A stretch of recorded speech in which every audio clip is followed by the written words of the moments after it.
سورہ آل عمران کی آیت نمبر 130 130 سورہ آل عمران کا 14واں رکوع اور چوتھے پارے کا 5واں رکوع۔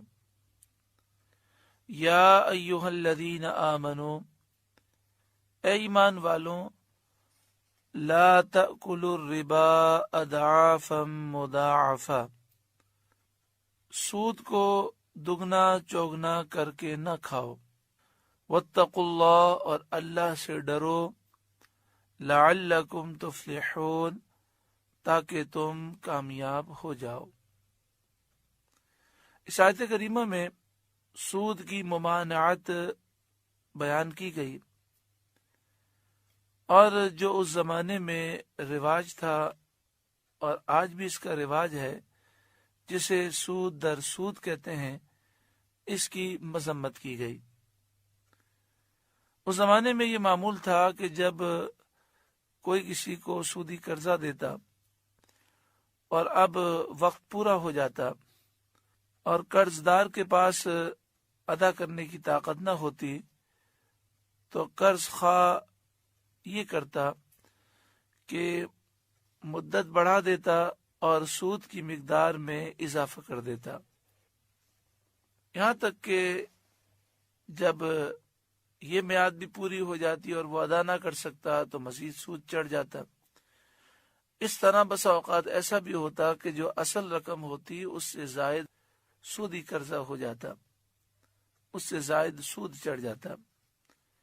آج بھی جو بینکنگ نظام ہے اس میں یہی ہوتا ہے کہ لوگ بینک سے سودی لون لیتے ہیں، اور اگر وقت پر پیمنٹ نہ کر سکیں تو مزید سود چڑھ جاتا ہے۔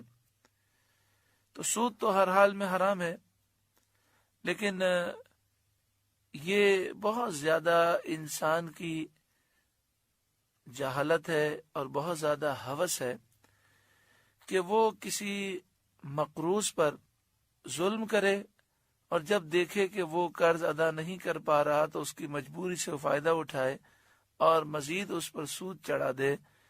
ایسے شخص کا دل انتہائی سخت ہے۔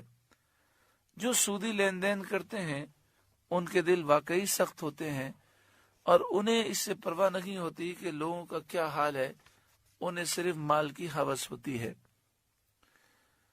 سود کا 1 درہم بھی لیا جائے تو وہ حرام ہے۔ مسلم شریف کتاب المساقات، لعن رسول اللہ صلی اللہ علیہ وسلم آکل الربا، نبی اکرم صلی اللہ علیہ وآلہ وسلم نے سود کے کھانے والے پر لعنت فرمائی، وَمُوكِلَهُ، اور کھلانے والے پر لعنت فرمائی، وَكَاتِبَهُ، اور سود کے لکھنے والے پر لعنت فرمائی، وَشَاهِدَيْهِ، اور سود کے گواہوں پر آپ صلی اللہ علیہ وسلم نے لعنت فرمائی، وَقَالَهُمْ سَوَاءٌ، اور فرمایا لعنت میں سب برابر ہیں۔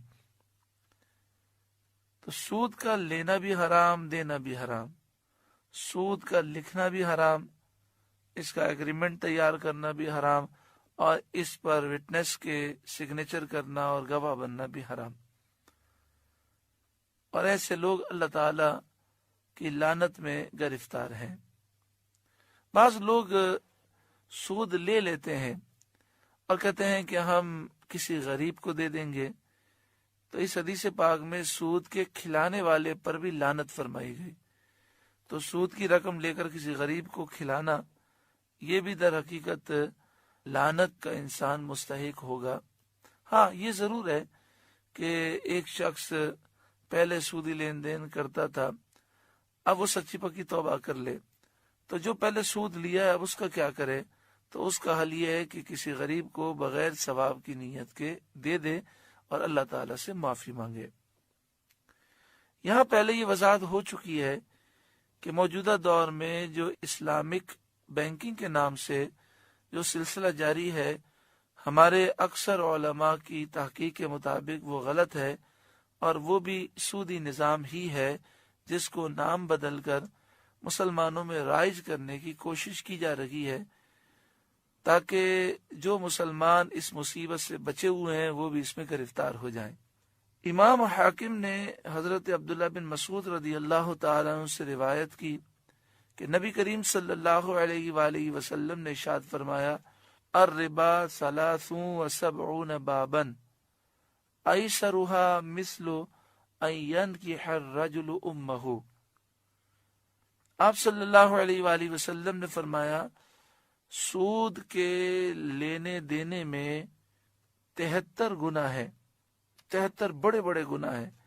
ان میں جو سب سے ہلکا گناہ ہے وہ ایسا ہے گویا کہ کوئی شخص اپنی ماں سے زنا کرے، یعنی جس طرح ماں سے زنا کرنا کتنا برا ہے، تو فرمایا کہ اس میں 73 گناہ ہیں، اور ان 73 میں بڑے بڑے گناہ ہیں، لیکن جو سب سے چھوٹا گناہ ہے وہ اتنا بڑا ہے کہ وہ ایسا ہے گویا کہ کوئی شخص اپنی ماں سے زنا کرے۔